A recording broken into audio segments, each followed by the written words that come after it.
How do you know if you have traction on Etsy? Should you be doing better by now? Are your sales growing fast enough? How do you keep the momentum going in your shop? And ultimately, how do you know if you are actually through that sprinting phase of your business yet? So I talk to dozens of Etsy sellers every week. Some of them have, 20 sales in their first month on Etsy. Some of them have 100 sales in their first year on Etsy. And some of them have 8 sales in like 6 months. It totally varies. But the common theme that I'm seeing is Etsy sellers don't necessarily know if they've gotten traction yet. Sometimes they think they've gotten traction and then things stall out and then they call me. So in today's video, I'm going to talk about exactly how to know if you have gotten traction on Etsy and how to know which strategies you need for which stage of your business. If you like videos like this, please hit the subscribe button because I put out new videos every week.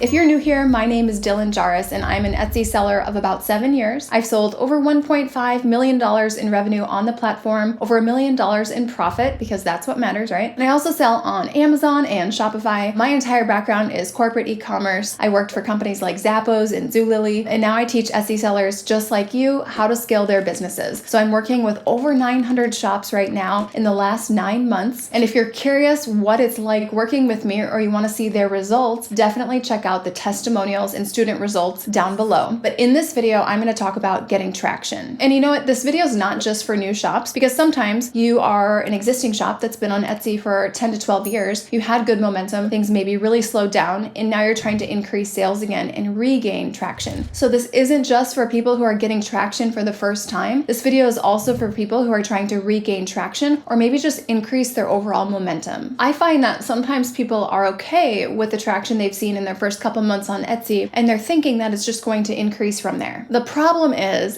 that Etsy gives you a boost when you first launch your shop. So then often after that first month or two, you might start to see a lull. It typically catches people by surprise and they're wondering, what do I do now? Do I just create more listings? Do I try to run a sale? My sales were coming and now it's just died off. What do I do? And then that's typically where I come in, where they feel stuck, they're spinning their wheels, and that's what I help you get out of. That's kind of my expertise. But your inclination to create more listings, run a sale or something, that's not necessarily the next step forward because you need different strategies for different stages of your business. So today I'm talking about that stage of getting traction, and I call it the sprint. And in this video, I'm specifically covering 2 things: the speed of the sprint and the length of the sprint. So for anyone who doesn't know what the sprint is, it's all of your pricing strategies, it's your tactics to get sales on brand new listings, it's all of your site merchandising tactics, it's ways to improve your profitability, it's ways to expand your product offering strategically so that you have a high sell-through and high cash flow. And it's also the strategies to get a really high review rate from your customers, as well as tactics to drive up your average order value, your AOV, and the social media strategies that give you the fastest ROI for your 15 minutes. One thing that we really have to consider when getting traction is that there's not a standard for having traction. There's not a one-size-fits-all standard for, okay, you've hit 100 sales, now you've gotten traction. You've hit 500 sales, now you've gotten traction. It really depends on your goals. So time horizon is something I always like to hear about. Why are you doing Etsy? What is your whole goal for this? Are you trying to quit your job? Are you trying to just get some extra Starbucks money? Or are you trying to put your kids in private school? So yes, your goal matters. Are you looking for an extra $1,000 a month consistently? Or are you looking to get to like $50,000 a month consistently? And how quickly are you looking to hit those goals? Those things really matter when we set up our parameters for the sprint. Now, first, let's talk about the speed of the sprint, okay? How quickly are we working here? Honestly, the speed of the sprint doesn't necessarily depend on your desired timeline or your time horizon for hitting your goals. I would recommend the same speed for everyone. So no matter what, we hit what I call the sprinting strategies in Module 4 really hard, really fast, no matter what your goal is, because everyone needs some quick wins. No matter if you're trying to hit $500 a month or $50,000 a month, we need to get some traction ASAP. Fast traction does not only help your shop, but it also fuels your motivation. And that will lead to consistency, and you need that consistency to win. So my recommended speed for implementing the sprinting strategies is the same for everyone. The one exception would be it's not goal related, but it's personality related. And this is if you are someone who's a perfectionist or an overthinker. If you tend to overanalyze everything, then I would probably encourage you to kind of attack that sprint, harder and faster than maybe someone else. So the length of the sprint, right? The length of that time where you're getting traction does depend on the size size of your desired outcome. So for people who are trying to hit 100K months consistently and maybe expand onto Amazon or Shopify or really build up a brand, then I would probably recommend that you keep up the sprinting strategies where you're getting traction until you at least hit those $50,000 to $70,000 months consistently for at least 4 to 5 months. Then when we move into the marathon phase where we're starting to really pull levers to scale, that will get you the extra 30 to 50%. I think the biggest pitfall is when people allow themselves to feel like they've gotten traction before they actually have it. Traction can be an illusion. So the longer you maintain these traction driving strategies, the further your business will go long term. The problem really is that not many people can stay consistent with these strategies long enough, so they do end up stifling the potential of their business. I've seen people get super excited about 100 sales and then they start raising their prices to drive up their margin. And then the thing is, their sales completely stall out and they wonder what happened, so they go back to their old pricing, but then the sales don't come. So typically when that happens, the price increase, it was kind of that straw that broke the camel's back, but that wasn't the core reason that sales slow down. Things usually slow down because there's a lot more than price involved in getting traction. So if you're a new shop, as soon as you open your shop, you need to be extremely aggressive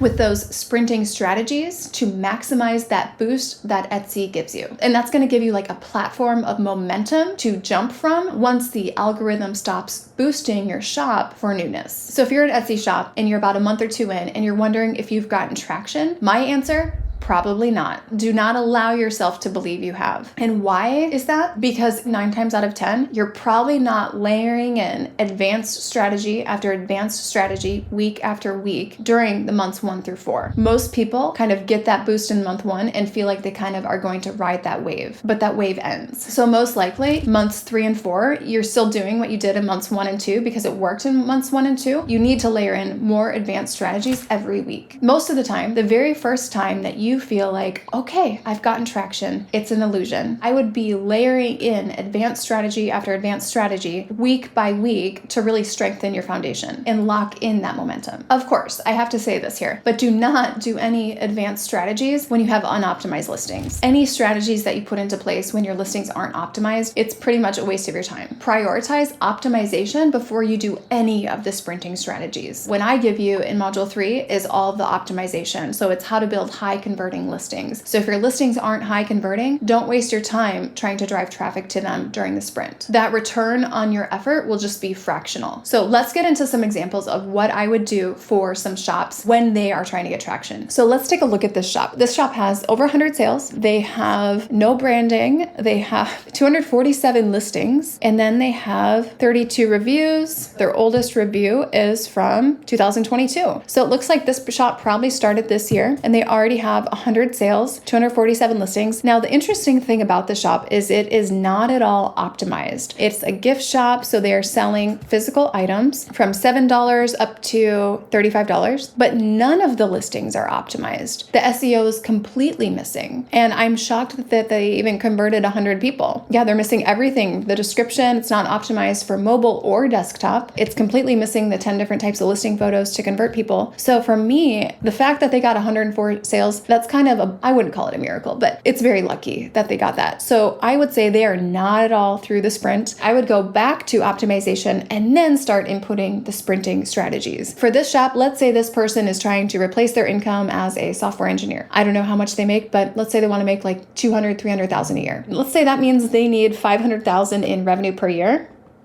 So that's $41,000 months. Based on this type of product and how volatile and trend-based this type of product is, it's so reliant on the designs. I would keep up the sprinting strategies until they've at least hit $25,000 to $30,000 months consistently for probably about 6 to 8 months. And then I would move into the marathon phase where we're pulling levers to scale, and that will take them up to 40 or beyond. What I would not do with the shop, if their goal, let's say, is to hit $250,000 a year in profit, I would not stop the sprinting strategies when they finally hit 10 grand a month. Now let's go into another shop. This shop has over 2,000 sales, really tight branding. They're in Poland. Let's see, their price points go from $5 up to $39. So there's a lot they could do here.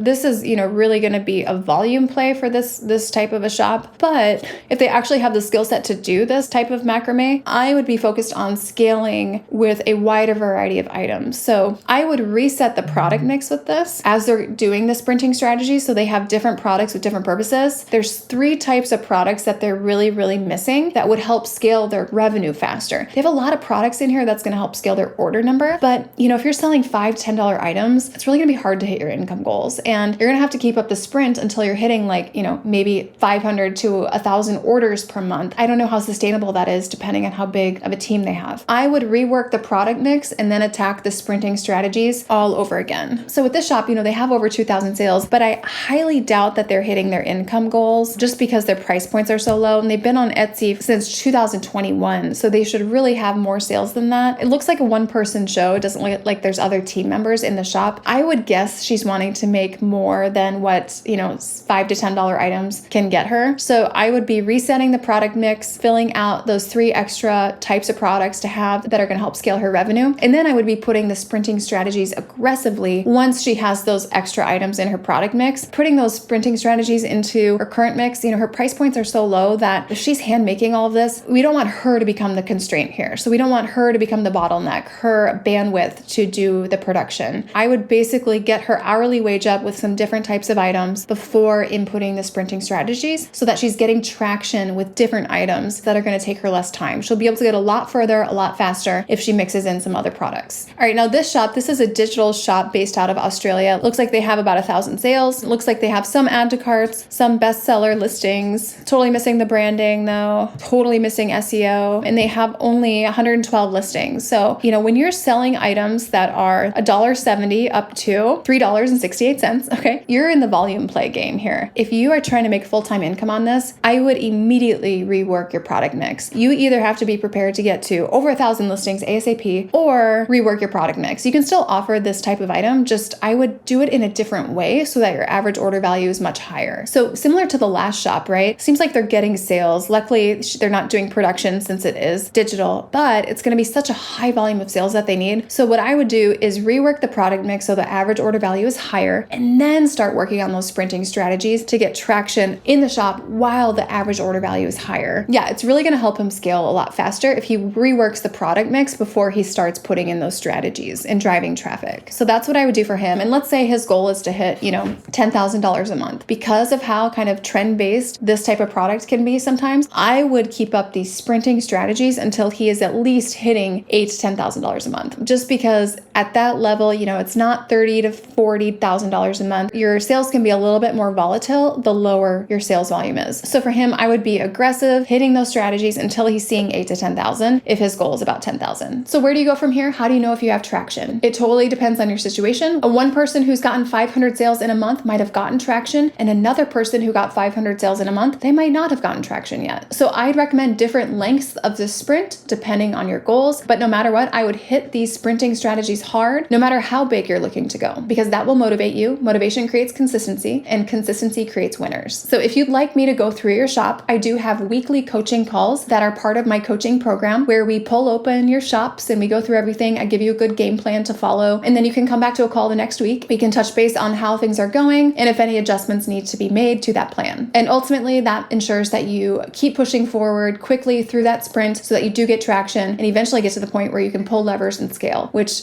that's really the fun part. So if you're interested in my help, just reach out. You can actually schedule a call with my team and they'll show you the back end of the program and show you what it looks like so that you can decide for yourself if it's something that you want help with. All right, I'll see you guys in the next video.